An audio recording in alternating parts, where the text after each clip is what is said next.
التوتر العصبي طبعا ده المرض العصري الذي اصبح يداهم كل بيت.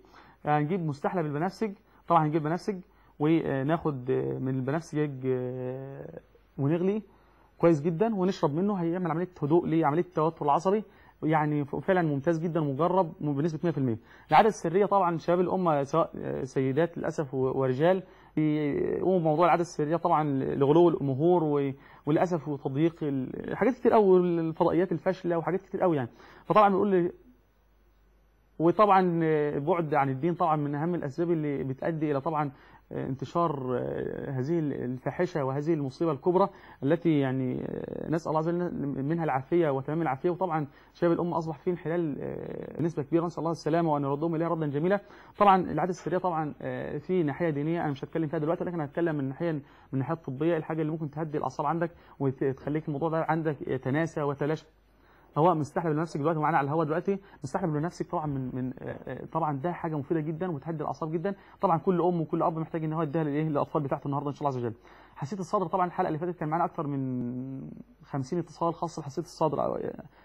حساسيه الصدر طبعا من الامراض اللي انتشرت جدا. يمكن انا بخش اي مستشفى دلوقتي بنشوف ان المستشفى ان حساسيه الصدر انتشرت انتشار النار في الهشيم، كل الاطفال النهارده عندها الا من رحم ربي حساسيه في الصدر بطريقه غير عاديه. حساسيه الصدر طبعا هنقدر نقول ان حساسيه الصدر من العلاجات المفيده جدا ليها.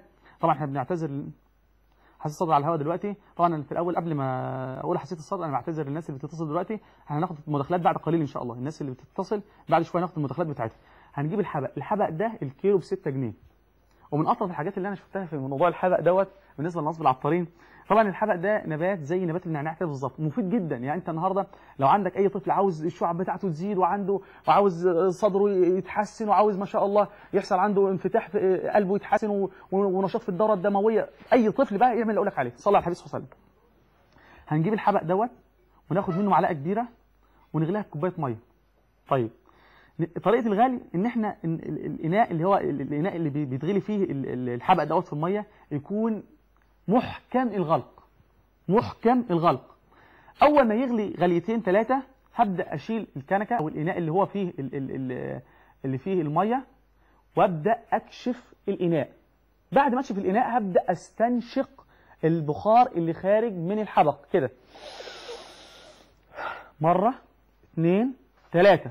بعد كده اعمل ايه؟ احليه بسكر نبات او بعسل نحل وابدا اشربه على الريق. ده مفيد جدا جدا جدا جدا جدا جدا لحساسيه الصدر، نتيجته مليار المية بفضل الله عز وجل.